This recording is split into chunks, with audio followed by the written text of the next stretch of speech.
कुठला chart number नाही आहे का त्याला? चार्ट नंबर नाही आहे. चार्ट 99 पानावरचं वस्तुनिष्ठ विज्ञान, सम्यक ज्ञान और विपरीत ज्ञान का स्वरूप. म्हणजे आपण ह्या इंद्रियातनं सुख कसं मानतो ते ज्ञान न्यायदीपिकेमध्ये आलं. तुम्ही म्हणतात तसंच आहे, 5 याचंच आहे. नाही, ते वेगळं आहे. हे न्यायदीपिकेतलं चार्ट आहे. विषय ध्येय आणि ज्ञान पर्यंत. हा चार्ट कशासाठी शिकतोय? आधी उद्देश आपला उद्देश म्हणजे इथं उद्देश त्यांनी नामकरण केलं की वस्तुनिष्ठ विज्ञान, सम्यक ज्ञान आणि विपरीत ज्ञानाचं स्वरूप. मग या ठिकाणी वस्तुव्यवस्थेवर आधारित आपण निर्णय करणार आहोत की काय खरं आहे आणि काय खोटं आहे. कारण जर आपल्याला हे समजलं की कशात आनंद आहे, आपल्या ज्ञानातच गलती आहे ना. आपण ज्ञानाने हे जाणतोय की बाहेरच काय हे सुख आहे, मग कशा कशात आपण सुख मानलं आणि वास्तविक सुख कशात आहे हे सर्व सर्वज्ञांच्या वाणीतून आलेलं आपण शिकतोय. हे कुणी महाराजजींनी सांगितलंय आणि म्हणून आपण सांगतोय असं नाही आहे. हे सर्वज्ञांच्या वाणीतनं आलेलं कुंद आचार्यांनी सांगितलं, तेच महाराजजींनी आपल्याला सोप्या भाषेत हे चार्ट करून सांगितलेले आहे. म्हणजे ह्याला काय आहे, प्रमाण आहे, असं कसंही नाही आहे. म्हणून ह्याच्यावर श्रद्धान आपलं पक्का असणं आवश्यक आहे. मग इथं सांगितलं त्यांनी की आपण कशा कशात आनंद मानतो. एकतर इंद्रियजनित आनंद. इंद्रियजनित आनंद तो आनंद आहे का आनंदाभास आहे याचा आपण निर्णय करायचा. का हे तू द्यायचं. नुसतं आपल्याला तर सगळं माहिती आहे, आपण ऐकलेलं असतं म्हणून आपण म्हणतो, लगेच उत्तर देतो आपण की हो इंद्रिय ज्ञान ना, तर ते काय आहे, आनंदाभास आहे. का सगळा तर आनंद तुम्ही इंद्रिय ज्ञानातूनच लुटताय. नेहमी म्हणजे जितूबाईंचे पप्पा नेहमी हा प्रश्न महाराजांना विचारायचे, सगळं इंद्रिय सुख भोगतोय त्यातच आनंद वाटतो, तुम्ही काय सरळ नाही म्हणता. आणि खरी आहे, वास्तविकता आहे ती. म्हणजे आपण त्याच्यावर काय करत नाही, विचार करत नाही, विश्वास आपला त्याच्यावर आहे. आणि वाणीतनं आपण काय बोलतो की नाही इंद्रिय ज्ञानात इंद्रिय सुखात सुख नाहीच आहे असं फक्त आपलं. म्हणून व्यवहार आपला हृदयात आहे आणि वचनात निश्चय आहे. ही चूक आहे. वास्तविक निश्चय श्रद्धेमध्ये पाहिजे आणि कथनीमध्ये व्यवहार पाहिजे. आता सुद्धा आपल्याला नाही दिलं 2 दिवस खायला, काय होते सांगा बरं? दुःख होतंय का आनंद होतोय? आणि मग खाण्यामध्ये आनंद आहे का नाही? आता तुम्हाला ज्ञान मिळालं म्हणून तर आनंद आहे, कानाने ऐकते म्हणून तर आनंद आहे, नाही तर कुठं आनंद मिळाला असता. बसा बरं नुसतं ध्यान करून, काय नका ऐकू, मिळतंय होतंय का ध्यान? म्हणजे इंद्रिय ज्ञानात आनंद आहे हे आपल्याला आधी पहिल्यांदा ते सिद्ध पाहिजे, ते पाहिजे तर आपण त्याच्यावर विचार करू शकतो का हे नाही आहे कसं. मग आचार्यांनी आपल्याला हे सांगितलं, देवाने आपल्याला हे सांगितलं, गुरूंनी आपल्याला हे सांगितलं. मग ह्यात काही तथ्य आहे, ह्याच्यावर आपली जिज्ञासा, याच्यावर शंका, याच्यावर समाधान, हे किती सत्य आहे आणि कसं सत्य, ह्याला शंका नाही आहे. हे सत्य आहे की असत्य, सत्य की असत्य ह्याच्यावर नाही, हेच कसं सत्य आहे आणि ते कसं सत्य याच्या जिज्ञासा हे असणं आवश्यक. आणि तेव्हा आपण त्या मुळाशी आपण जाऊ शकतो. म्हणून या ठिकाणी सांगितलं की आपण 4 प्रकारचा आनंद मानतो. एक इंद्रियजनित, मनोजनित, प्रशमजनित म्हणजे शांत राहण्यात आनंद, आणि चौथा आहे निजाच्या आत्म्या म्हणजे आपल्या स्वतःच्या आत्म्यातून मिळणारा आनंद. मग आनंद नेमका ह्याच्यात काय आहे आणि आपण मानतोय काय आणि आहे काय याच्यासाठी हा चार्ट आहे. मग आता या चार्टमध्ये काय घेतलं, खाली घेतलं, तुमच्याकडे आहे ना, मग तिथं काय घेतलं की विषय आणि ज्ञान पर्याय. आपला विषय काय ठेवला की मी खूप मोठी डिग्री घेणारा, मी CA झालो, मी डॉक्टर झालो. तुम्ही सरळ आहे, एखादं तुम्हाला जावाई शोधायचा तर तुम्ही 10वी शिकलेला शोधाल का CA झालेला शोधाल? CA झालेला सरळ आहे. कोण शोधणार? डिग्रीवालाच शोधणार ना. का तिथं आनंद आहे. तिथं आपण हे नाही बघत उपजीविकेचं साधन त्याच्याकडे आहे, ते म्हणून आपण करणं ठीक आहे ना. परंतु आपण म्हणतो हा CA, हा डॉक्टर, म्हणजे तिथं आनंद मानला किंवा त्या स्वतः त्यांनी सुद्धा मी CA मी. मग विषय काय केला, नंदिनी विशेषज्ञ पर्याय, लेकिन शाश्वत आनंद गुणे. कारण विशेषज्ञ पर्याय ही काय आहे, विशेषज्ञ पर्याय हे शैक्षणिक ज्ञान, हे शैक्षणिक ज्ञान आहे. आणि आपल्या ज्ञानाने आपण त्याच्यामध्ये काय केलं, त्याच्यामध्ये आनंद गुण नसताना मी त्याच्यामध्ये काय मानला, आनंद गुण मानला. काय मानला? आनंद गुण मानला. आणि ही आपण काय केली त्या ठिकाणी विपरीत, म्हणजे जिथं नाही त्याच्या विरुद्ध, त्याच्या सारखं वाटतंय ना आपल्याला, म्हणून आपण त्याच्यामध्ये आनंद म्हणला. इथं काय चाललंय आता विषय, की आपण कशामध्ये आनंद आहे आणि कशामध्ये आनंद नाही याचा निर्णय आपल्याला करायचा. आपण मानतोय काय आणि वास्तविक आनंद आहे काय, हे फक्त आपण बघत जायचं. म्हणजे इंद्रिय विषय आहेत. आता इंद्रिय आहेत 5 आपल्याला. कुठले? स्पर्शेंद्रिय, रसनेंद्रिय, घ्राणेंद्रिय, चक्षुइंद्रिय आणि कर्णेंद्रिय. ह्या 5 इंद्रियांना आपण भोगतो, म्हणजे काय, त्याचे विषय भोगतो. जे काय, जसं स्पर्शेंद्रियांनी मला हे नरम पाहिजे, थंड पाहिजे, जे काय असेल ते, खडबडीत नको, हे सगळे विषय म्हणायचे ह्याला, इंद्रियांचे विषय. मग ते आपल्याला सगळे चांगले पाहिजेत, ते मिळाल्यावर मला सुख आहे असं वाटतं. इथं आता गरमी असती तर सुख आहे का दुःख आहे? म्हणजे आपल्याला त्याच्यातून सुख वाटतं ना. असं ते 5 इंद्रियांमध्ये कसं आपण सुख मानतो, मग असतं का नसतं? मग ह्याच्यासाठी एक ज्ञानार्णवमध्ये 4 उदाहरणं दिली आहेत. सांगू का? पण नाही उलट असू दे ना. त्यांनी काय सांगितलं, पुद्गलाला तुम्ही चांगलं म्हणता जयश्रीमा, तर पुद्गलाच्या विषयामध्ये कशी विभिन्नता आहे, किंवा ते तुम्हाला ना चांगलं आहे ना वाईट आहे, मग कसं त्याचं रूप बदलत असतं. ह्याच्यासाठी त्यांनी काय 4 उदाहरणं दिली. म्हणले, तुम्हाला स्वेटर आवडते, मग घाला बघू 24 महिने. 12 महिने घालू शकत नाही स्वेटर का? आवडते तर घालायला पाहिजे. परिस्थितीने त्याचा म्हणजे त्याचा स्वभाव आनंद देणे नाही आहे. म्हणून स्वेटर तुम्हाला एका सीझनमध्ये चांगलं वाटतंय, एका सीझनला नको वाटतंय. म्हणजे ते आनंदाचं कारण आहे का? नाही आहे. दुसरं सांगितलं, दूध प्यायला आवडतं एखाद्याला, तर म्हणले ज्वर झाल्यावर पण दूध प्या. मग म्हणले एका कंडिशनमध्ये चालतं, एका कंडिशनमध्ये नाही, म्हणजे ते सुद्धा सुखाचं कारण नाही आहे. म्हणजे त्याचा स्वभाव वेगळा आहे. तिसरं सांगितलं, नवीन घर बांधलंय काय जयश्रीमा, आणि खूप आनंद झाला की काय, छान घर झालं, नवीन झालं, आणि सगळे आनंदामध्ये आहेत. आणि ते घरात प्रवेश केले आणि त्याच दिवशी कोणाचं तरी निधन झालं. सांगा, घर चांगलं आहे का वाईट आहे? आता तुम्ही काय म्हणता मग, किती अशुभ आहे हे घर, असं. म्हणजे त्याच्यावर आलं ना सगळं. मग चांगलं का वाईट राहिलं? मग ना चांगलं आहे ना वाईट आहे. आणि चौथं सांगितलं की नवीन लग्न झालेली मुलगी, तिच्याबरोबर आनंद वाटतो सगळ्यांना, घरातल्यांना. आणि काय म्हणायचं, 9 दिवस चांगले गेले आणि 10व्या दिवशी कळालं ती व्यभिचारी आहे. काय झालं? खूप चांगली आहे, स्वभावाने चांगली, दिसायला चांगली, सगळं चांगलं आहे. 10व्या दिवशी कळालं ती चारित्र्यहीन आहे. मग काय झालं? म्हणजे परपुरुषाशी काय रिलेशन आहे तिचं असं कळालं, तर तीच व्यक्ती आपल्याला नंतर नकोशी झाली. म्हणजे सांगायचं, कुठलीही बाहेरची वस्तू आपल्याला सुख देणारी नाही आहे, किंवा त्याचा स्वभाव नाही आहे. तो माझं सुख, माझा निर्णय माझ्यामध्ये आहे. म्हणून आपण त्या बाहेरच्या विषयातून मानायला जातो ना. असं मिळालं तर चांगलं, असं खायला मिळालं, बघायला मिळालं, इथं राहिलं तर चांगलं का वाईट?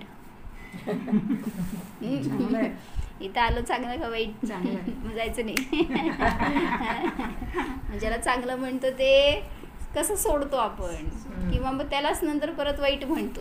आता इथं डांबून ठेवलं तुम्हाला तर कसले आगलूचे लोक आहेत. म्हणजे तेच वाईट झाले परत. म्हणजे कुठलं काय चांगलं नाही आणि वाईट नाही नंतर. ज्ञानातून म्हणून सुख भोगायला पाहिजे हे सांगतायत. इंद्रियाचं विषय वेगळा आणि अतिंद्रिय म्हणजे आत्म्याचा विषय वेगळा. मग सुख आत्म्यामध्ये आहे, इंद्रियांमध्ये नाही, हे सांगायला लागले. ते छान चार्ट आहे, तुला दिसायचं का? बस त्यांना टच केली तर चालतंय, पुढं सरकून बस. दिसत आहे का तुला? मग या ठिकाणी विपरीत ज्ञान, विपरीतचं आधी भावभाषण कर. विपरीत म्हणजे काय, की समोर शिंपलं पडले, दिसते आपल्याला चांदीसारखं, तर आपण काय म्हणतो, चांदी एक आहे. विशेषज्ञ पर्याय प्रगट झाला, तर त्या ठिकाणी एक डिग्री मिळाली आपल्याला. काय झालं, आपल्याला उद्या चालले आपल्याला डिग्री आहे चांगली. आता तुला फिजिओथेरपिस्टची, कोणाला CA आहे, कोणी डॉक्टर आहे, कोणी इंजिनियर आहे, चांगल्या पोस्ट काय वाल्या डिग्री आहे. मग त्या डिग्री ही काय आहे वास्तविक? आता डिग्री ही बाहेरची डिग्री तर काय पौद्गलिक, त्या डिग्री म्हणजे त्या कागदामध्ये लिहिलेलं असतं तुमचं, तर तो तर पौद्गलिक आहे. म्हणजे त्याच्यामध्ये आनंद गुण नाही. आणि त्याला काय कळत नाही. त्या कागदावर तुम्ही अगदी मोठी डिग्री लिहिलेली असली तर त्याला काय कळते की काय ह्याच्यावर लिहिलं आणि तो काय आनंदी होतो का. तर विषय काय केला की मी डिग्रीवाला विशेषज्ञ, आणि तसंच ज्ञानामध्ये काय मानलं की त्याच्यामध्ये आनंद आहे, त्या डिग्रीमध्ये आनंद आहे.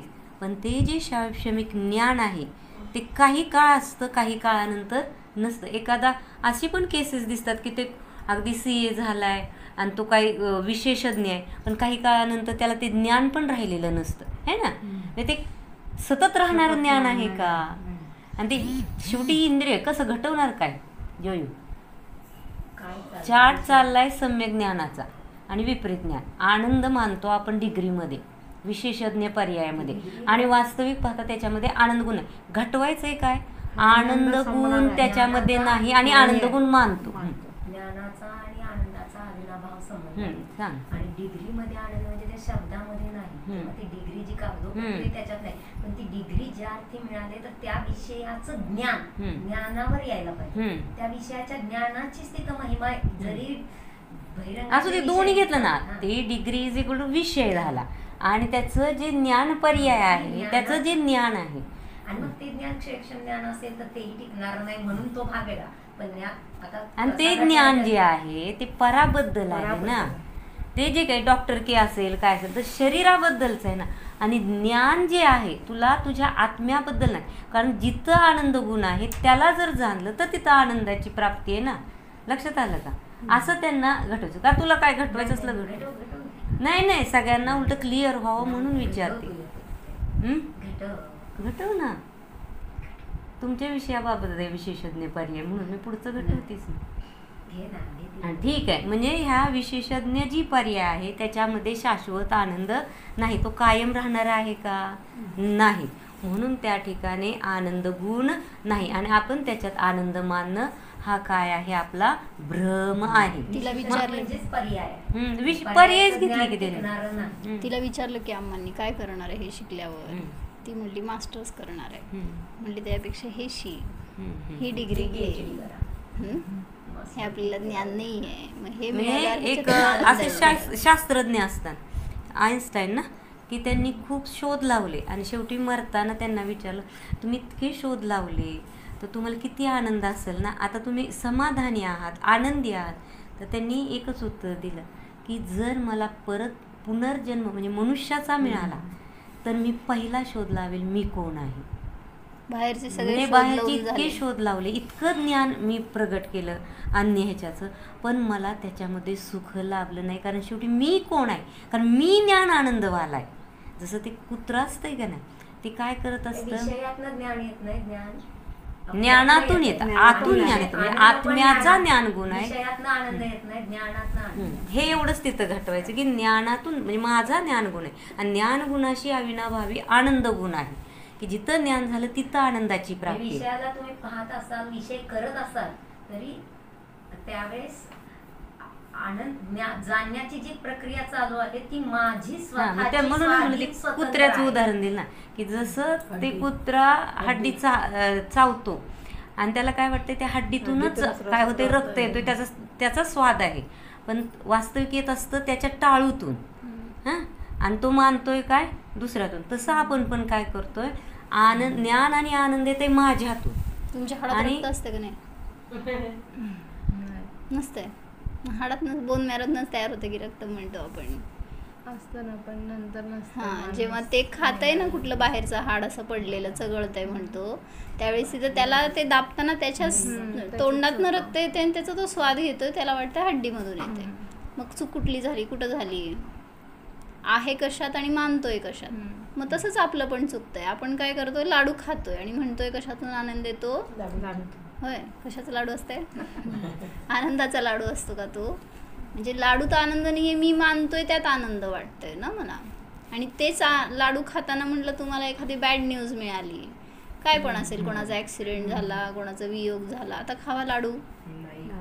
आणि त्याला दुसरं आहे ना, घटत्या उपभोक्तेचा सिद्धांत, अर्थशास्त्राचा तो सिद्धांत आहे की जसं जसं आपण बाहेरचे जे पदार्थ आहेत, गुलाबजाम तुम्ही फिस्ट लावता की इतके कोण खातंय जास्तीत जास्त, असे पण असतं ना बाहेर. मग एक लाडू पहिला खाल्ला, दुसरा लाडू खाल्ला, तिसरा, आनंद वाढत नाही, आनंद घटतो. आणि शेवटी असं होतं, बस आता मला आग्रह करू नको, आता वॉमिटिंग होईल, दुःख सुरू झालं तिथून. मग ज्या आनंदाच्या पाठीमागं दुःख लपले त्याला आनंद कसं म्हणायचं, हे ना. म्हणून तसं या ठिकाणी सांगितलं की, आणि वास्तविक तर चाललेली काय प्रक्रिया, नेहमी महाराज हे सांगायचे, प्रक्रिया काय असते.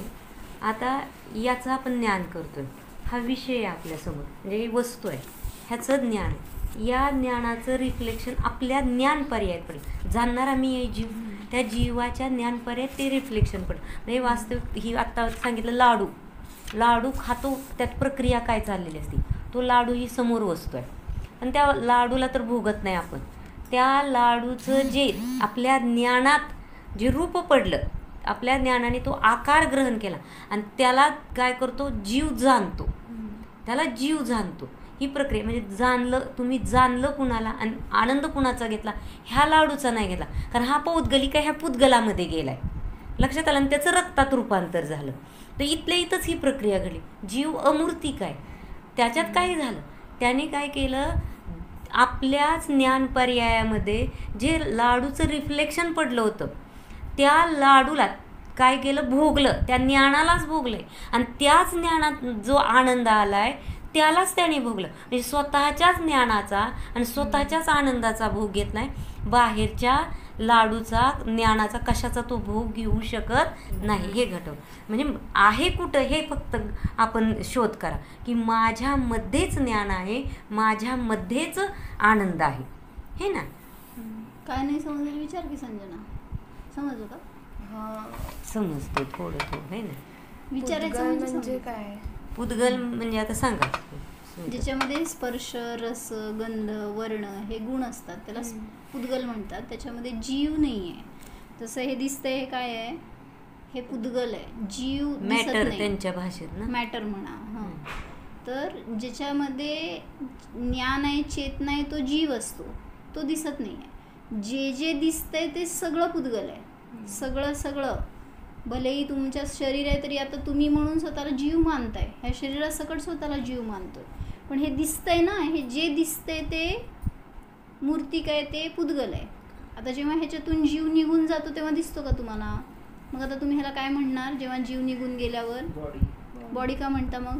त्याला पण मी म्हणा, त्याला पण तो मनुष्य म्हणा, जे काय म्हणताय ते. मग तिथे आता त्याला आपण म्हणतो जीव निघून गेला म्हणजे काय झालं, इथं पण जीव असताना भिन्नच आहे. भलेही याच्याबरोबर एकत्र आहे तरी सुद्धा जीव एकमेक नाही झाला, वेगळाच आहे तिथं. मग आपण बघतोय स्वतःला या शरीरासकट मी जीव आहे असं, पण मी असताना पण इथं वेगळाच आहे. मग त्या मीला जाणायचं आहे, मग तो मी म्हणजे जीव आहे, आत्मा आहे, आणि हे सगळं आहे हे पुद्गल आहे. मग पुद्गल हे आपल्यापासून वेगळं आहे, त्याच्यामध्ये आनंद नाही, ज्ञान नाही, सुख नाही, मग ते माझ्यासाठी किती उपयोगी आहे. मग ज्याच्यामध्ये आहे तिथं शोधा, नाही तिथं आपण शोधायला जातो. मग झाडांना काय म्हणणार? झाड पण जीव आहे, वनस्पती का एक जीव म्हणायचं त्याला. मग वेगवेगळे जीवांचे प्रकार आहेत ते. पुद्गल नाही म्हणतात, शरीर पुद्गल. म्हणजे पुद्गलाची व्याख्या काय केली, लक्षण. जसं तुम्ही काय करता, आंब्याचं लक्षण, लिंबूचं लक्षण, आणि त्या पद्धतीनं मार्केटमधून घेऊन येता.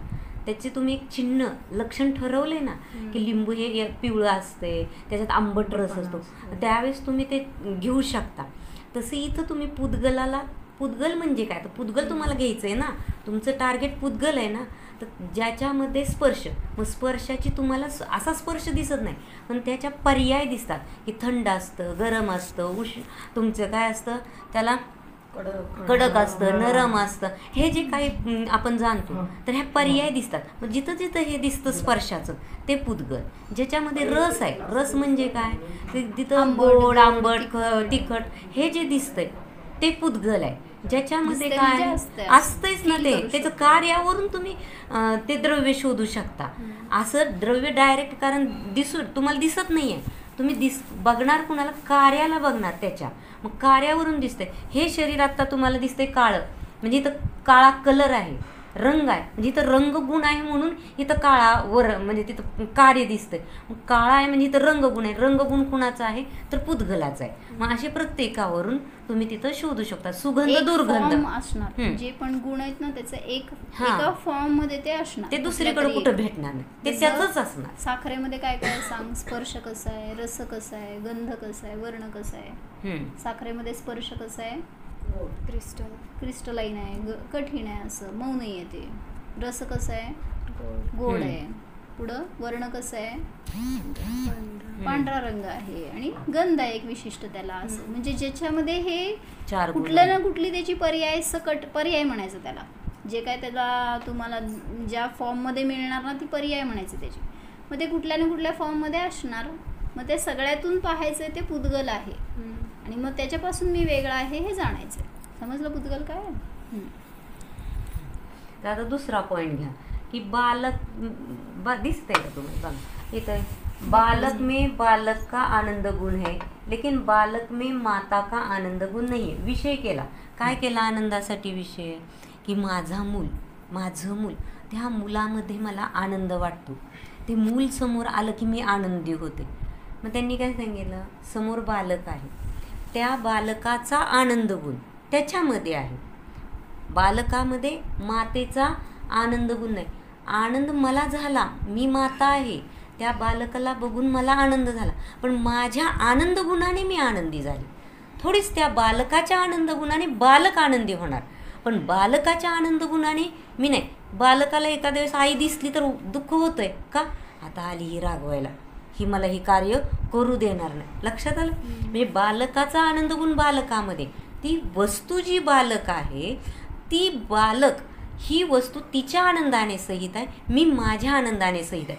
तरी पण मी मानतो काय माझ्या ज्ञान पर्यायामध्ये, माझ्या ज्ञानाने मी काय स्वीकारले, बालकामध्ये आनंद गुण आहे, माझा आनंद गुण बालकामध्ये आहे. जशा पूर्वी गोष्टी यायच्या माहिती आहेत ना, पूर्वी एक राक्षसाच्या गोष्टी यायच्या की राजकुमार नाही गोष्ट की त्या राक्षसाचा त्या पोपटामध्ये जीव असतो, त्या पोपटाला मारलं की इकडं राक्षस मारणार. अशा एक पूर्वी काल्पनिक छोट्यासाठी त्यांना नसतील आता माहिती, त्यांचं युग संपलं. खरंच की मला रामायण सांगायचं म्हणजे पण प्रश्न पडतो माहिती का आजकाल, राम कोण आणि सीता कोण विचारते. नाही म्हणजे पूर्वी अशी एक काल्पनिक गोष्टी असायची, त्याच्यामध्ये याचा जीव. तसा आपण आपला आनंद बालकामध्ये मानला. वास्तविक बालकामध्ये बालकाचा आनंद गुण आहे, माझ्यामध्ये माझा आनंद गुण आहे. म्हणून विषय केला आनंदासाठी बालक, आणि माझ्या ज्ञान पर्यायामध्ये मी मानलं हा बालकाचा आनंद गुण माझा आहे. तर ही चुकीची गोष्ट झाली ना, उलट मानून ठेवलं आपण. त्याचा आनंद गुण त्याच्यात, माझा आनंद गुण माझ्यात. तिसरी गोष्ट घेतली, छान का वाटतं भेटल्यावर, छोट्या बाळाला भेटल्यावर आपल्याला आनंद वाटतो, घ्यायला त्याला मजा वाटते. का बरं असं, आपल्या मनाला आनंद वाटत. म्हणजे आनंद मी भोगतो, वाटतंय ना, मानतो ना मी ते आहे माझ्याजवळ म्हणून मला आनंद येतो ना, त्या मान्यतेचं सुख भोगताय तुम्ही. ते आहे म्हणून सुख भोगत नाही. मग आता पण फील करा ना, मला त्याच्यातून आनंद येतो तर मी ज्ञानातून भोगतोय हे समजेल आपल्याला. मग ते जवळ असू दे नाही तर नसू दे. जसं तुमच्या घरात तुम्हाला आनंद आहे का नाही, मग आता तुम्ही घरात नाही आहे पण घर आहे का नाही ज्ञानामध्ये, माझं घर आहे, माझे कपडे आहेत, माझ्या वस्तू आहेत, हे सगळं धरून ठेवलेलं ज्ञानात ते माझं आहे, माझ्याजवळ एवढे पैसे आहेत, एवढे दागिने आहेत, जे काय असेल ते त्याच्याविषयी एक आनंद आपण घेऊन फिरतो सगळीकडं. मग त्या वस्तूत नाही आहे आनंद, माझ्यात आहे. म्हणून कुठल्या वस्तूला धरून ठेवू नका. मग आहे कुठं आनंद त्याला भोगा हे सांगतात. म्हणजे बालकात आनंद, बालकाचा आनंद आहे, माझा माझ्यात आहे. मग इथं निर्णय काय करायचा आहे, माझं ज्ञान आणि आनंद माझ्यासाठी कारण आहे, अन्यामध्ये आनंद मानणं हा विपरीत आहे. भोगणं म्हणजे फील करणं. संगीत लेकिन आनंद गुण रहित आहे. संगीत जे आहे ते काय आहे, ती तर भाषा आहे, सरळ आहे, ती एक लयबद्ध केलेली आहे, पण ती भाषा आहे. आणि भाषा ही भाषेला काय, भाषा स्वतः वेदन नाही स्वतःचं करू शकत. जे स्वतःचं वेदन करू शकतो तो जीव, आणि दुसऱ्यालाही वेदन करू शकतो, परंतु ते भाषा नाही. म्हणून ती कशी वास्तविक आनंद गुणाने रहिते. त्या भाषेला कळत नाही लयबद्ध, माझं लयबद्धता किती सुंदर झाली, आ हा हा, असं कधी ती भाषा वर्गणं नाही म्हणत. पण त्याचं ज्ञान तुम्हाला होतंय, तुम्ही ज्ञान करताय आणि तुम्ही आनंदी होताय. म्हणून तरी सुद्धा आपण त्या संगीतामध्ये काय मानतो? आनंद. चाकतोय स्वतःचा आनंद आणि मानतोय संगीतावर. आलं लक्षात? म्हणून हे विपरीत आहे. बालक हा मनाचा विषय झाला, पुढं संगीत हे कानाचा इंद्रियाचा विषय झाला. नीली वस्तू है चक्षु लेकिन आनंद गुण रहित आहे. समोर निळी वस्तू आहे, किती सुंदर आहे, आपल्याला वाटतं तिनं मला आनंद दिला. म्हणून तर आपण हे सगळे परिग्रह गोळा करतो. ही वस्तू मला आनंद देते, ती वस्तू मला आनंद देते, ती वस्तू आनंद देते, मग आणा घरात. आणि आपण असे काय करतो, अनेक न लागणाऱ्या सुद्धा वस्तू आणून ठेवतो, कारण फक्त आपल्याला ह्या डोळ्याला चांगलं दिसतंय म्हणून आणायचं. पण वास्तविक त्या वस्तूमध्ये आनंद नाही. मग त्या वस्तूमध्येच जर आनंद असता तर सगळ्यांनाच ती आवडली असती आणि सगळ्यांनाच ती आनंददायी ठरली असती. घरातलीच 2 व्यक्ती कशाला आणली ती, अजिबात आवडत नाही तो निळा कलर, आणि दुसरं म्हणजे काय झालं, ती आनंदरहित वस्तू आहे. माझी मान्यता आहे ती आनंददायी आहे आणि ती आनंददायी नाही. ठरलं आणि तिला कळालं तिच्या नवऱ्याला निळा कलर आवडत आहे आणि हिला लय आवडत नव्हता. हाय नाही ते सगळे कपडे वस्तू सगळं निळं आणायचं. मग का नवऱ्याला आवडते म्हणून. मग कोणाचं सुख होतं त्याच्यामध्ये, कोणाचा आनंद होता. म्हणजे त्याचा आनंद वाटत होता त्याला त्या निळ्यात आहे, पण त्याच्या सुखासाठी म्हणून हिने काय करायचं, तसलं सगळं गोळा करायचं. म्हणजे किती विपरीत आहे. न त्याला आनंद आहे त्या निळ्यातनं, न हिला मिळणार आहे. पण आणि आताच तुम्हाला सांगितलं ना, निळा हा वर्ण आहे म्हणजे ते कोणतं द्रव्य, पुद्गल द्रव्य. आणि पुद्गल द्रव्यामध्ये ज्ञान आनंद रहित वस्तू आहे. जीव द्रव्य फक्त ज्ञान आणि आनंदाने सहित आहे.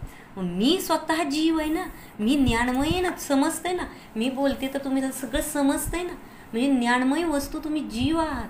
आणि मग पुद्गलात आनंद नाही आहे, ज्ञान नाही आहे, आणि मग आपण त्याला आपला काय म्हणतो, आनंदाचं कारण मानतो. ही विपरीत मान्यता आहे. ह्याच्यातनं कितीतरी धोके टळतात. एखाद्या वेळेस आपल्याला ती वस्तू मिळाली नाही मिळाली तर किती आपण अशांत होतो. तर अशांत न होता शांती, नाही मिळाली ठीक आहे ना, त्यात कुठं आनंद आहे, माझ्यात आनंद आहे हे समजलं तर शांती, ती बाहेरचं जीवन पण शांतीला प्राप्त होतो. दुसऱ्याचंही जीवन आपल्या निमित्ताने शांतीला प्राप्त होऊ शकतं. पुढचं सांगितलं गंध, म्हणजे नाही असू दे की गंध. मला हा चार्ट दिसत नाही, तुम्ही काढा तिचं टेक, मला पण दिसेल त्याच्यामुळे. तर गंध, सुगंधी फूल. आपल्याला काय वाटते, सुगंधी फूल. आत्ताच आपण म्हटलं गंध कोणाचा गुण आहे, पुद्गलाचा. कारण स्पर्श, रस, गंध आणि वर्ण हे 4 गुणांनी सहित पुद्गल द्रव्य, आणि ते ज्ञान आनंदाने रहित आहे. आणि त्या गंधामध्ये आम्ही काय मानलं, तर त्या ठिकाणी सुख मानलं. तर हा काय सुखाभास आहे, हे सुख नाही. पुढं काय झालं, म्हणून इथं सांगितलं की सुगंधी फूल के आनंद हे मानणं विपरीत ज्ञान आहे. ते नसताना मानतोय. शिंपला तिथं चांदी नसताना चांदी मानतोय. लक्षात आलं, शिंपल्याला चांदी मानतो, तसं हे नसताना आम्ही आनंद मानतो. ते आनंद गुणाने रहित आहेत असे सगळ्या आणि म्हणून आपण बाहेर 5 इंद्रियाच्या विषय भोगामध्ये काय आहे, लवली नाही. की आपण तिथं आनंद शोधतो, आपल्याला वाटतं ते आनंदाचं कारण. म्हणून इथं निर्णय करायचा आनंद कोठे आहे, मग त्या आनंदासाठी आपण पुरुषार्थ करणं. एका मुलाने काय केलं, त्याच्याजवळ काहीतरी चमकणारी वस्तू मिळाली होती त्याला. मग ते त्याला अनमोल वाटलं आणि त्याने ते घेतलं आणि आपल्या तिजोरीमध्ये ठेवलं. आणि त्याला इतका आनंद की मला एक अमूल्य वस्तू मिळाली आहे, जणू काय डायमंड असल्यासारखं. आणि त्याने ते कितीतरी वर्षोनवर्ष जवळ ठेवलं आणि स्वतःला असं मानत राहिला की मी करोडपती आहे, कारण माझ्याकडं डायमंड आहे. आणि ते एक दिवस घेऊन गेला बाजारामध्ये, त्याला जेव्हा गरज पडली तेव्हा. आणि तेव्हा कळालं ते काचेचा तुकडा होता. आता काय झालं, आनंद संपला ना. आनंद कुठून आला होता, म्हणजे मान्यता अशी होती ना की ते आहे म्हणजे मी महान आहे, मी करोडपती आहे असं. मग त्याच्यानी थोडी फिलिंग होतं ना शेवटी तुमचं, की माझ्याजवळ आहे म्हणून मी संपन्न आहे, म्हणून मी सुखी आहे. मान्यतेने सुखी होता ना. आणि ते आज गेल्यावर कळालं की खोटं आहे ते. लगे मान्यता कशी बदलली, म्हणजे बाहेरच्या वस्तूला धरून राहणार तर नियमाने सुख, नाही तर दुःख भोगत राहणार. पण जेव्हा आत्म्याला धरणार तेव्हा खरा आनंद मिळणार. ह्या सुगंधाचं फुल लेकिन आनंद गुणाने कसं आहे, रहित आहे. पुढं काय सांगितलं, मिठा लड्डू है लेकिन आनंद गुण रहित आहे. कारण मिठा म्हणजे कोणता आहे, रसनेंद्रिय. गंध वर्ण रस आहे ना तो. मिठा हा रस आहे. रस म्हणजे पुद्गल म्हणजे तिथं काय आहे, आनंद आणि ज्ञानाने रहित आहे. आणि त्यामुळं त्याच्यात आनंद मानणं चुकीची गोष्ट आहे. उलट मानतोय आपण. हा निर्णय करा. हे उलट मानणं आहे आपलं. मग सरळ काय आहे हे फक्त निर्णय करायचा आहे. पुढं सांगितलं थंडा आईस्क्रीम आहे लेकिन आनंद गुण रहित है. थंडा स्पर्श गुणाची पर्याय ना, थंड गरम. मग हे पुद्गल आहे. ते ज्ञान आनंदाने रहित आहे आणि मी ज्ञान आनंदाने सहित आहे. पण मानतोय काय? मग आईस्क्रीम आवडते का नाही? म्हणजे आता आनंद आहे का? तुम्ही खाणं न खाणं हा प्रश्न नाही, मानणं हा तुमच्या मान्यतेत काय आहे की त्याच्यात आनंद आहे हे मानणं चुकीचं आहे. तुम्हाला अजून आवड आहे, तुम्ही खाणार, खावा, त्याच्यात खावा माझी ही नाही आहे त्याला, पण तुमचं तुम्ही हे. पण इथं निर्णय काय करायचा? निर्णय आधी करा, हे नंतर सुटेल. पण निर्णय आधी व्हावं लागेल की त्याच्यात आनंद नाही, आनंद मी माझा चाकतोय. त्या आईस्क्रीमचं रिफ्लेक्शन तुमच्या ज्ञानामध्ये आलं आणि त्या ज्ञानाला तुम्ही भोगलं आणि त्याचा आनंद भोगला आणि म्हणतोय काय, ह्या बाहेरच्या आईस्क्रीमचा आनंद भोगला. वास्तविक हे हितच गेलेलं आहे, हितच संपलेलं आहे. मान्यता बदलली तर तिथे आपला मार्ग बदलला. हा, म्हणजे श्रद्धानावर आहे ना हे सगळं. एक मनुष्य आहे आणि तो शाश्वत सुख नाहीच आहे बाह्य गोष्टींमध्ये. शाश्वत सुख आता शेवट, जसं तुम्ही निघाला कुठं नागपूरला आणि तुम्हाला समजा आपली प्रायव्हेट कार घेऊन निघालाय आणि तिथं माइलस्टोन दिसलं नव्हता, तुम्ही गेला रस्त्याने त्या आणि पुढे गेल्यावर कळालं की आपण 1 किलोमीटर चुकीच्या रस्त्यावर आलोय. आता तुमच्या गाडीला स्पीड होता, तिथं ते काय तुम्हाला दिसलं, काहीतरी मार्किंग दिसलं, काय लिहिलेली प्लेट दिसली की आपण चुकीच्या रस्त्याला आलो. अजून त्या गाडीचं स्पीड आहे, ती गाडी सरळच चालली आहे. जेव्हा कळालं तुम्हाला की आपण रॉंग वेला आहे, काय झालंय, तुम्हाला जायचं तर आहे तिकडं, पण अजून गाडी वळवेपर्यंत गाडीचं स्पीड कमी करेपर्यंत कुठं चाललाय, त्याच रोडनी चाललाय. पण मान्यता काय आहे, हा रोड आपला नाही आहे, हा चुकीचा आहे आणि आपल्याला तिकडं जायचं आहे. म्हणजे बदलली ना, तिथल्या तिथं मान्यता बदलली तर भले क्रिया अजून चालू दिसते तशीच, पण जाणार तर तुम्ही योग्य रस्त्याला. तसं सांगितलं, ह्या सगळ्या विषयांना भोगणार तुम्ही, पण भोगण्यात आनंद नाही आहे एवढाच निर्णय करायचा आहे. तुम्ही भलेही आत्ता चाललाय त्या मार्गाने, पण तरीसुद्धा जेव्हा निर्णय झाला तिथून मार्ग बदलला. म्हणजे मोक्ष मार्ग तिथं आहे जिथं इंद्रियात सुख नाही हे पटलं, जे मानलं. मग अतिंद्रिय जिथं आनंद मिळाला तिथून सुख सुरू झालं खरं. लास्ट आता आनंद कोठे आहे याचा निर्णय. मग इथं विषय काय ठेवलाय बघा, इथं काय ठेवलं आहे तर त्या ठिकाणी मन रहित, अतिंद्रिय, निज म्हणजे स्वतःचा, ध्रुव शुद्ध, म्हणजे त्या ठिकाणी काही नाही दुसरं, ज्ञान आनंद ज्याच्यामध्ये काही भेसळ नाही आहे. हे बाहेरचं शरीर, हे बाहेरचे इंद्रिय विषय किंवा राग द्वेष, इष्ट अनिष्ट परिणाम, असं काही नाही. असा जो स्वतःचा शुद्ध काय ज्ञान आणि आनंद संपन्न असा आपला आत्मा, हा विषय ठेवला तुम्ही. विषय काय ठेवला आहे नीट लक्षात ठेवा. विषय म्हणजे काय असतं? विषय म्हणजे आता तुम्ही आता इथं शिकण्यासाठी हा विषय ठेवला, ह्याला म्हणायचं विषय, आणि त्याचं तुम्ही ज्ञान करून घेताय. ह्या 2 गोष्टी शिकतोय. बाहेर एक काहीतरी ऑब्जेक्ट आहे आणि त्याचं ज्ञान करून घेताय. आत्तापर्यंत ऑब्जेक्ट आपण ठेवले होते आणि आपलं टार्गेट काय, प्रयोजन काय, आनंदाचं. मग आनंदासाठी आपण विषय काय ठेवला होता, तर इथं स्पर्श रसगंध वर्णाचे सगळ्याचे विषय ठेवले होते 5 इंद्रियांचे. परंतु आपल्याला लक्षात आलं की हे आनंद गुणाने रहित आहे, ज्ञान गुणाने रहित आहे. म्हणजे आणि याच्यामध्ये आपण ज्ञानामध्ये जे आनंद मानतो ही माझी चूक आहे हे समजलं. मग आता आपल्याला काय सांगतायत की आनंद आहे काय, तर माझा जो आत्मा आहे तो जीव आहे की नाही. मग त्याच्यामध्ये ज्ञान आहे आणि ज्ञान आणि आनंदाचा संबंध काय, अविनाभावी. ज्ञानाला सोडून आनंद नाही, आनंदाला सोडून काय नाही, ज्ञान नाही. एखादं फळ्यावर तुम्ही गणित सोडवलं आणि त्या फळ्यावर गणित सोडवलं आणि ते सुटलं, स्टेप बाय स्टेप अतिशय अवघड गणित होतं आणि ते एकदम सुटलं. फळा नाही उड्या मारत, तुम्ही उड्या मारता. बाहेर नाही उड्या मारल्या तर ज्ञानातनं ना आनंदातनं हा मला सुटलं. त्याने सांगितलं ना, तो शास्त्रज्ञ आंघोळ करत होता, त्याला तिथं तो शोध लागला, तसा नग्न तो बाहेर आला, सापडलं. म्हणजे कुणाला झाला, जीवाला. कारण जीवामध्ये ज्ञान आहे आणि जीवामध्ये आनंद आहे. ज्ञान झालं की आनंदाचा तिथं आपल्याला काय होतो, भाव भासतोय. आपण त्याचं लगेच वेदन करतोय. मग जीव करतो. मग माझ्यामध्ये मी जीव आहे आणि माझ्यामध्येच ज्ञान आनंद आहे आणि तो विषय मी ठेवला आणि त्याचंच रिफ्लेक्शन माझ्या ज्ञान पर्यायात आलं. हा मी ज्ञान आनंद स्वरूप. मग जिथं ज्ञान आनंद आहे त्याचंच मी काय केलं, त्या ठिकाणी वेदन केलं. संपलं ना, सत्यता आली ना. जिथं आहे चांदी आहे तिला चांदी म्हटलं, खरं ज्ञान झालं ना. मग जिथं ज्ञान आनंद आहे तिथंच ज्ञान आनंद आहे मानलं, त्यालाच म्हटलं खरे ज्ञान.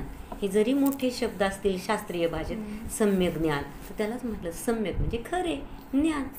आणि इथं मिथ्या ज्ञान होतं, खोटं ज्ञान होतं. जिथं नाही तिथं मानत होतं. जिथं आहे तिथं माना, जिथं नाही तिथं मानू नका. आजपर्यंत ह्याच्यासाठीच आपण मरण पत्करलं, मरण पत्करले. त्या जो हे असतो पतंग नावाचा किडा, त्या कशासाठी, डोळ्यासाठी अग्नीच्या वर झेप घेतो आणि मरून जातो. इतकं आवडते त्याला, तिथं आनंद आहे वाटतोय. भुंगा त्या ह्याच्यामध्ये कशासाठी, कमळाच्या सुगंधाला घेण्यासाठी, म्हणून त्यात जो लाकूड पोखरून बाहेर येऊ शकतो. पण कमळ बंद झाल्यावर त्या सुगंधामध्ये इतका अडकला की ह्यातनंच आनंद येतो, याच्यातनंच आनंद येतो. ही मान्यता त्याच्यात ठेवून तो तिथं बंद झालं कमळ, तर तो मरून गेला. ऑक्सिजन बंद झालं की संपलं. तो तिथल्या म्हणजे आपण पण तसंच करतोय. डिग्री एखादी मिळाली नाही तर आत्महत्या करतायत लोक बाहेर. का? अरे काय त्याच्यात आनंद गुण होता का, आहे का आणि असणार आहे का? ठीक आहे ना, माझं ज्ञान आनंद माझ्यात आहे ना, त्याला आपण भोगायचं सोडून बाहेर आपण असे विचित्र विचार करून किती दुःख सहन करतोय. तर हे त्याच्यामध्ये म्हणजे आपल्याला जे ज्ञान भेटलं तेच खरा आनंद आहे. हा, ज्ञानातूनच आनंद येतो, बाहेर आनंद. ज्ञान म्हणजे स्वभाव घ्यायचा. जे ज्ञान स्वभाव आहे तो आनंदाला कारण आहे. बाहेरचं थोडंफार आपल्याला समजलं म्हणून ज्ञान झालं त्याच्यात आनंद आहे असं नव्हे. जो स्वभाव आहे तो ज्ञान आहे, ज्ञानमय आहे, मग त्यात आनंद आहे. मग त्याच्याशी जेव्हा एकरूप होतो त्यावेळेस आनंद भोगणारच. म्हणून तर अरिहंतांना, सिद्धांना अनंत आनंद असतो. मग त्यांना जरा सुद्धा इतर सगळं काही दिसत नाही का? त्यांना सगळं दिसतं. तुम्ही पूर्वभावात कुठं होता, आत्ता कुठं आहे, पुढं काय असणार, तुम्हाला काय काय मिळणार. त्यांचे सगळे गृहस्थ दशेतले सगळे समोर जीव दिसतात, शत्रू दिसतात, मित्र दिसतात. जे काही जाण्याची आत्ता इच्छा असते ना आपल्याला, ते सगळे विषय त्यांच्या ज्ञानात एका वेळी झळकतात. मग आनंद का सुख दुःख त्यांना? आपल्याला जसं एखादी मूवी बघायची आहे, एखादं प्लेसला भेट द्यायची आहे, अशी एक इच्छा अंतरंगामध्ये, फॉरेनला जायचं आहे, असं जे काय असेल ना, आनंद त्याच्यात मला मिळणार, फिरायला गेल्यावर आनंद मिळणार. आता हे सगळं त्यांच्या ज्ञानामध्ये एके ठिकाणी बसून सगळं झळकायला लागलंय. बघ आनंद आहे का नाही त्यांना? का एवढं सगळं नाही, त्यांना आनंद आहे पण याचा नाही, त्यांच्या आनंद गुणाचा आहे. ते कुणाचं चाकतात. म्हणजे हे जे मुनी बनतायत हे सगळे कशासाठी बनतात की स्वतःचा आनंद चाकण्यासाठी. माझ्यातच ज्ञान आहे, माझ्यातच आनंद आहे, निर्णय झाला ना. आपण जी मानत होतो ती चुकीचं. बस वस्तू व्यवस्था काय आहे हे कुणाच्याही घरचं नाही, हे विश्वव्यवस्था अशी आहे, त्याला फक्त स्वीकारायचे. बाकी धर्म वेगळा नाही. धर्माला आपण एक अवडंबर थोतांड मानून बसलोय आणि त्यामुळे आजची पिढी कुठंच ह्या धर्माकडं येईना. म्हणून त्यांनी सांगितलं वस्तुनिष्ठ विज्ञान आहे, हे सायन्स आहे. हे कुठून तरी काहीतरी एक थोतांड आपल्यासमोर खरं आहे, वास्तविक हेच सत्य आहे आणि याच्यावरच शोध लावलेले आहेत सर्व ह्या शास्त्रज्ञांनी. म्हणून जे आजचं सायन्स आहे ते ह्या सायन्सवर अवलंबून आहे. हे सायन्स नुसते शोध लावतंय पण ह्याने आपल्याला आहे ते दाखवून दिलेलं आहे, त्याच्या पुढचं हे. म्हणून हे याचं अध्ययन करणं आवश्यक आहे. आणि खूप म्हणजे काय सहज आहे. आणि जे आहे उलट तुमची बुद्धी तर विज्ञानमय असते की जे आहे इकडं बाप दाखव नाही तर श्राद्ध कर, ही अशी बुद्धी आहे तुमची. तर हे दाखवते उलट तुमचा फार फास्टली ह्याच्यावर विश्वास बसणार आहे आणि ही सत्यता स्वीकारणार. आणि ही सत्यता स्वीकाराल ना तर जीवनामध्ये कधीच दुःख आपल्या पदरी येणार नाही, कधीच येणार नाही. कारण जिथं आहे तिथं शोध, तर तुला काय होणार आहे त्याची प्राप्ती होणार आहे. हा सिद्धांत आला नाही. सुईचं उदाहरण सांगा.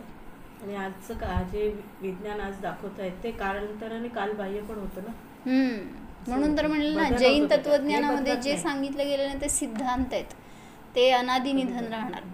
आणि मग त्याच्या आधाराने सायंटिस्ट लोक काय करतायत, एक शोध लावून त्याला आपलं नवीन इन्व्हेन्शन मानतायत.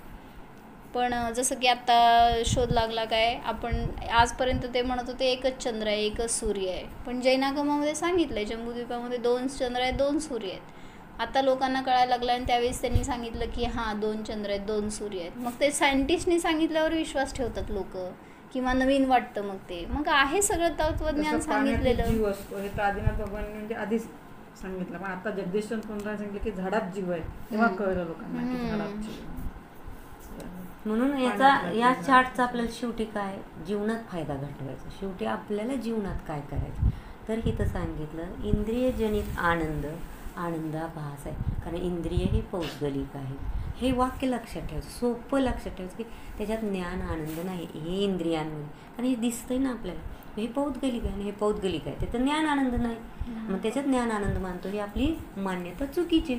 दुसरं काय सांगितलं मनोजनित, मला मनाला काही जे भावतंय त्याच्यात आनंद आहे, तर ते सांगितलं मन हे सुद्धा एक पौद्गलिक आहे, त्याची सुद्धा एक रचना आहे आणि म्हणून त्या ठिकाणी तो सुद्धा आनंदाभास आहे, त्यात आनंद नाही. पुढं सांगितलं प्रशमजनित आनंदाभास आहे, याने विपर्य आनंद याने असत्य आनंद आहे.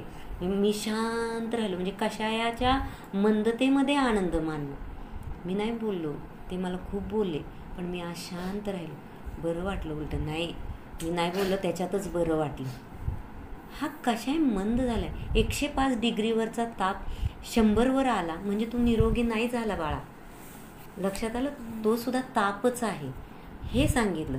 त्याच्यात सुद्धा आनंद मानू नको, तो सुद्धा काय आहे आनंद नाही, आनंदाभास आहे. म्हणजे काय करायचं मग, समोरच्यानी अशांत केल्यावर मी शांत राहिलो असं सांगताय आपण, पण कशाय अंतरंगात ठेवलेले असतात आपल्या, त्याच्याशिवाय शांती येणार नाही. आणि मग जेव्हा बाहेर त्याच्याविषयी आपल्याला क्षमाभाव येणार, त्याचा मी शब्दाला जाणणार आहे, ते न मला रागी करणार आहे ना द्वेषी करणार आहे, असं जेव्हा त्याला तटस्थ भूमिकेने पाहून मी जाणतोय हे विचार करणार, त्यावेळेस इथं शांत आहे खरं.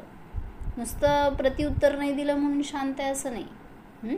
काय केलं संजनाने, तुला ओरडलं, रागवलं, काय करणार तू, भांडली ती समजा, काहीतरी अपशब्द बोलले, आपण लगेच त्याला काय करतो, रिॲक्ट करायला जातो. मग आपण पण प्रत्युत्तर दिलं तर दोघं अशांत झालो, आणि ती बोलल्यावर समजा तू नाही काय बोलली, जाऊ देत मी नाही विचार करणार, म्हणजे सोडून दिलं नाही, तिथं आपण धरूनच ठेवलेलं असतो. कधीतरी वेळ आल्यावर आपण त्याला उत्तर देणार परत, पण जेव्हा तिथं ती नादान आहे किंवा तिला काय ओरडण्यामध्ये पॉईंट नाही आहे, तिला समजावून सांगायला पाहिजे उलटं की असं करणं चुकीचं आहे आणि मी तर वेगळा आहे त्याच्यापासून जाणणार आहे, हे जिथं समजणार तिथं तुझं परिवर्तन होणार, म्हणजे तुझ्या कर्मांचं निर्जरा होणार आणि उलटं तुझ्या शांततेच्या निमित्त तिचं परिवर्तन होणार.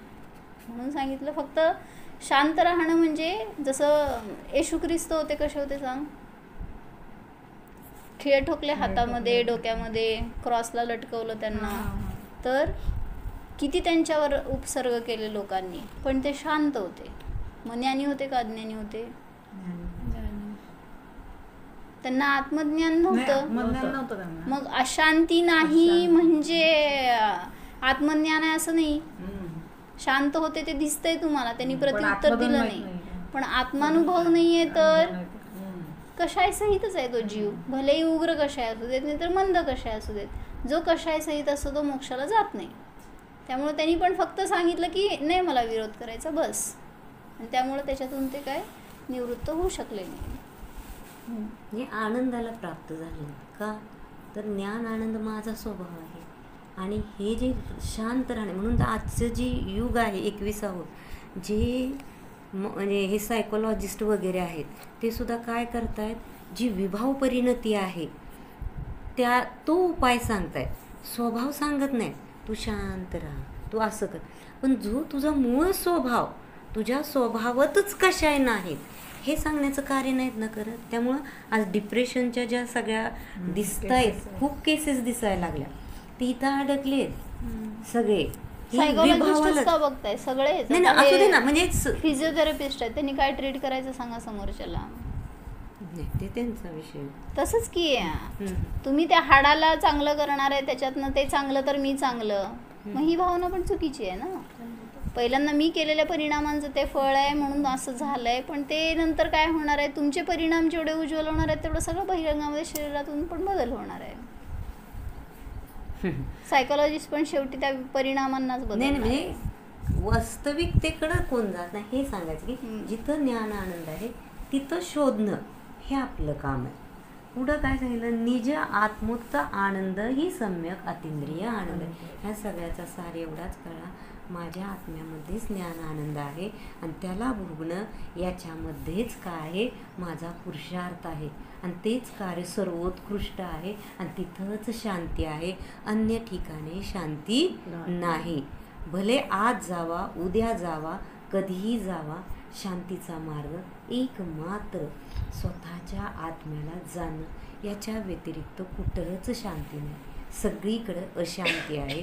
कुठूनही या आत्म्याला स्वतःच्या आत्म्यामध्येच माझा ज्ञान आणि आनंद आहे हा निर्णय पक्का करा. बस एवढा हा चार्टचा आपल्या जीवनामध्ये फायदा. आणि तो आपण आपल्या दिवसामध्ये कधीही काही प्रसंग येतात, सुखाचे येतात, दुःखाचे येतात, कशामध्ये आपल्याला त्या ठिकाणी खूप वैताग होतं, त्यावेळेस हे लक्षात ठेवा, ज्ञान आनंद माझा आहे, बाहेरच्या वस्तूमध्ये नाही. तो तर मला स्वतंत्र आणि स्वाधीनपणे प्रति समयाला भोगण्याची ती वस्तू आहे. मी का पराकडे बघून अशांत होतो हे लक्षात घ्यायचं आणि शांत व्हायचं. स्वभावाकडे बघून शांती येते, पराकडे बघून कदापिही शांती येणार नाही. म्हणून हे जे उपाय आपण करतोय हे चुकतोय. आणि शांत माझं ह्याच्याकडे आपण त्याचा अध्ययनाकडे आपण उपाय लावला पाहिजे. हा जसं त्या परवस्तूतून सुख येत नाही म्हणलं ना, तसंच दुःख पण येत नाही. जसं कोणी मला सुखी केलं म्हणून आपण त्याच्या आधाराला जातो आणि कोणी दुःखी केलं म्हणून त्यापासून दूर जातो, त्याला दूर ठेवायचा प्रयत्न करतो. पण त्याच्यात सुख नाही आहे ना दुःख नाही आहे. म्हणून परवस्तूला दोष द्यायचं थांबलं जेव्हा हे समजलं त्यावेळेस. मग सुख माझ्यात आहे, मग त्यातून भोगायचं का नाही. जसं मुनींना कोणी अपशब्द बोलले, कोणी गळ्यामध्ये साप टाकला, माहिती आहे स्टोरी सगळे कुठले तरी माहिती असतील की डोक्यावर शेगडी ठेवली, त्यांना आपण संध्याकाळी तुम्हाला हा चार्ट पाहिजे का, तुमचा आहे का हा चार्टचा? नाही पण ह्या चार्टचं तुम्हाला हे माहिती आहे का कशासाठी हा चार्ट? नाही. प्रवचन सारचा जयश्री काकी चार्ट आहे तो सम्यक भू. आता आपण जे भोगलं 1-2 मिनिटात फक्त मी तुम्हाला काय आउटलाईन सांगते, तुमचा तुम्ही विचार करा, मी जास्त नाही सांगणार. जीव 3च प्रकारचे परिणाम करतो. सोप्या भाषेत सांगते, तुम्ही फक्त लक्ष द्या आणि त्याच्यातनं फक्त आउटलाईन बस, बाकी नाही मी आज सांगणार कारण उशीर होतोय. तर त्या ठिकाणी सांगितलं की जीव 3च प्रकारचे परिणाम करू शकतो. एक अशुभ, एक शुभ आणि एक शुद्ध म्हणून 2 परिणामांमध्ये त्याला डिवाइड करा. एक शुद्ध आणि एक अशुद्ध. अशुद्धाचे 2 भेद, शुभ आणि अशुभ. हे अशुद्धाचे 2 भेद, शुद्ध एकच. मग त्याच्यामध्ये सांगितलं अशुद्ध जे आहे ते अशुभ. अशुभाला काय म्हटलं जातं, अशुभाची व्याख्या सांगते एक वाक्यात. अशुभ काय, अशुभ परिणाम म्हणजे काय, अशुभ विचार म्हणजे काय, जे 5 इंद्रियांचे विषय भोगामध्ये जे आपण लवलीन आहोत त्यातनं आनंद मिळतो, ही जी मान्यता आहे याला म्हटलं जातं अशुभ उपयोग. अशुभ उपयोग कानाने, नाकाने, डोळ्याने हे सगळं त्याला अशुभ उपयोग. 5 पापांमध्ये लवलीन असणं, की हिंसा करण्यामध्ये, खोटे बोलण्यामध्ये, हे सगळं अशुभ उपयोग आहे. समजलं हा विचार. शुभ उपयोग जे आपले खरे देव, शास्त्र, गुरु आहेत, जो आपल्याला मोक्षमार्ग दाखवणार आहे त्यांच्याबद्दलचा अनुराग, प्रीतीचा भाव, त्याला म्हटलं जातं शुभ उपयोग. समजलं हे. आणि 3रा उपयोग आहे शुद्ध उपयोग. जो शुद्ध माझा निखळ शुद्ध जीव आहे, ज्ञान आनंद स्वरूप, त्याचंच चिंतन करणं याला म्हटलं जातं शुद्ध उपयोग. मग त्याच्यामध्ये सांगितलं की जो अशुभ उपयोग आहे आणि जो शुभ उपयोग आहे, हे दोन्ही जे आहेत, म्हणजे अशुद्ध उपयोग जो आहे तो कसा आहे, पर आहे ना, तिथं परतंत्रता आहे, दुसऱ्याचा विचार आहे म्हणून परतंत्रता आहे, विषमता आहे. कधी आपल्याला चांगलं वाटतं, कधी वाईट वाटतं, ते भोगताना करताना. तर विषमता आहे, कमी जास्त पण आहे. ती बेडी आहे, त्याच्याने आपल्याला कर्माचं बंधन होतं. नरक, तिर्यंच, एक वाईट त्या ठिकाणी आपल्याला कर्माची फळं मिळणार आहे. म्हणजे ती एक बेडी आहे, लोखंडाची बेडी म्हटलं जातं. ते आपल्याला नियमाने दुःख देतात, नियमाने अशांतता देतात. म्हणून त्याला काय म्हटलं जातं, ते पर आहे. दुसरं सांगितलं म्हणजे तो मोक्ष मार्ग नाही आहे, तो सुखाचा मार्ग नाही. दुसरं सांगितलं की लोक म्हणतात देवाची भक्ती करत, अनुराग करत करत तरी आम्ही मोक्षाला जाऊ शकतो.